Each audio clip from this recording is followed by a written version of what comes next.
پخا غلام، بڈھنی اور بدھو سمر باغ کے علاقوں میں سینکڑوں مکانات منہدم ہو چکے ہیں۔ لوگوں نے اپنی مدد آپ کے تحت ان کی مرمت کا کام بھی شروع کر دیا ہے۔ کہیں چھت گر گئی ہے تو کسی کے مکان کی دیوار نہیں رہی۔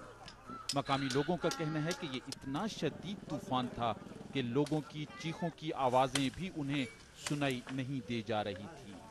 انتہائی شدید قسم کے دھچکے لگ رہے تھے، لگ رہا تھا کہ گھر ادھر جا رہے، اس سائڈ پہ جا رہے، اس سائڈ پہ جا رہے تھے، بالکل اس طرح لگ رہا تھا کہ کوئی ایک عجیب سا ماحول تھا۔ بس سارے لوگ ڈر گئے تھے، ہم خوف کی وجہ سے ہم گھروں میں گھس گئے تھے، کمروں میں بیٹھ گئے تھے۔ اتوار کو شام کے بعد پشاور میں 110 کلومیٹر سے زیادہ کی رفتار سے آندھی آئی۔ آج صبح تک بارش جاری رہی اور وقفے وقفے سے ژالہ باری کا سلسلہ بھی جاری رہا۔